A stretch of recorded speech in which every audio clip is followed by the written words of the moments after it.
Welcome to AgSafe's ToolBoxTalk on site security. This training is intended to be presented by a manager or WHS representative in a group environment. Each training package comes with guidance material to help with the learning experience.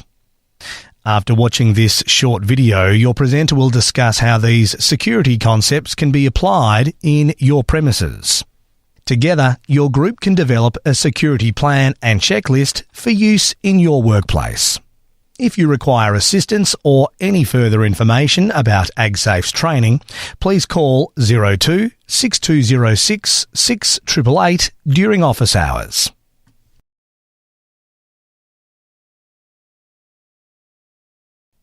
The key topics for this training are the importance of security in the workplace, potential security breaches and the impact this has upon the business, including security breaches after hours and security breaches during operating hours. Available security measures including physical measures, surveillance, response, procedures, and staff training. Developing or reviewing your security plan. Plans and procedures for security incidents, for example, armed robbery and theft of chemicals of security concern. The importance of security in your workplace. Good security makes good business sense. As well as preventing economic loss from theft, good security can deter activities that might cause building fires and environmental damage such as arson and damage to chemical containers. While no security system is foolproof, a well-developed and implemented set of security measures will reduce the risk of your workplace becoming a target for illegal activities. A highly visible security system also acts as a strong deterrent to would-be perpetrators who simply may decide it is easier to target another business. Today's Toolbox Talk will look at some of the simple practices we can follow to increase our level of security.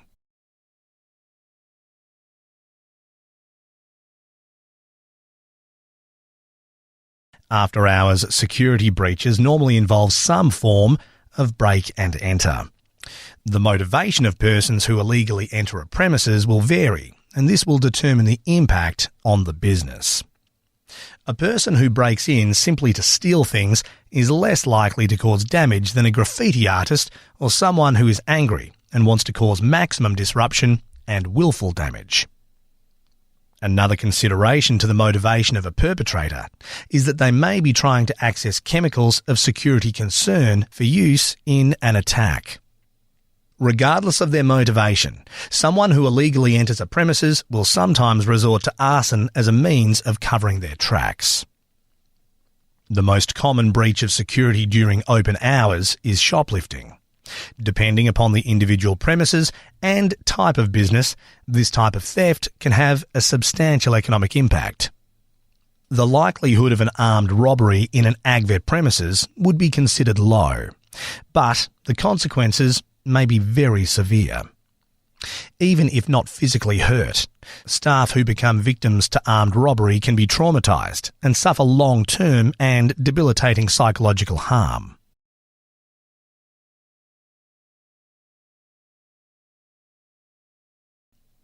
There are many different security measures available, and the viability of these need to be assessed against the level of risk. Some security measures are physical measures, surveillance, response, procedures, and staff training. Physical measures are usually the most obvious form of security.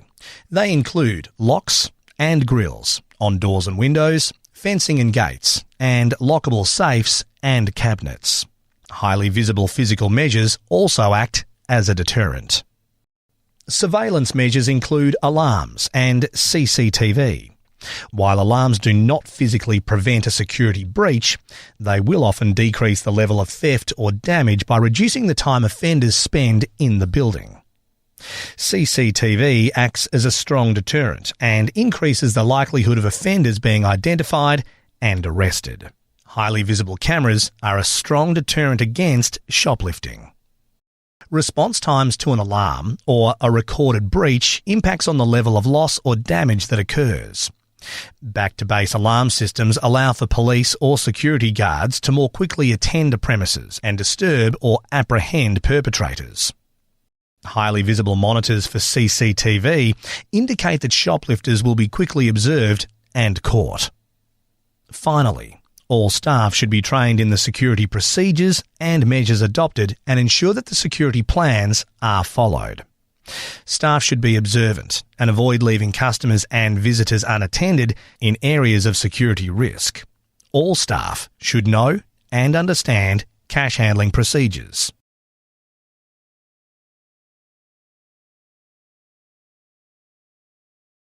The first step in developing a security plan is to identify the likelihood of each type of security breach occurring in your premises.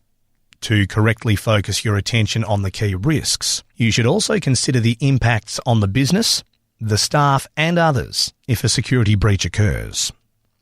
Once the key risks are identified, you can decide what areas need the most attention and review the security measures available. Other key elements of a security plan should include the closing up process and checklist. A robust system of ensuring the premises are secured, including identified responsibilities for personnel and a security checklist. Also, management of keys and alarm codes. Because of changes to staff, the requirement of ensuring all keys are returned and alarm codes are changed is essential.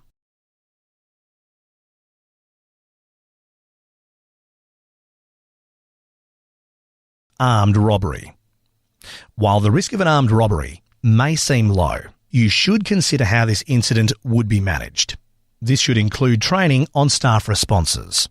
All staff need to understand basic principles, including giving an armed person what they ask for, avoiding aggressive actions or verbal responses, and not trying to be a hero. Access to chemicals of security concern. Often, AgVet premises will stock and sell products which have been identified as chemicals of security concern. This means these products have properties that may make them suitable in terrorist activities. These are common products that are essential to people's business and lifestyles. Most people accessing these products have a legitimate use for them and they remain readily available. Staff should be conscious of suspicious purchases of these products. Examples might be inquiries from unknown customers, purchases of unusually large quantities, and cash purchases. The next step in this Toolbox Talk is to use the resource material provided to complete the assessment exercise, develop or review your security plan, develop or review your procedures for security incidents, display the poster on security tips on the staff notice board or in the lunchroom. If you have any feedback on this training package, please contact AgSafe on 02 6206 6888 or email info@agsafe.org.au.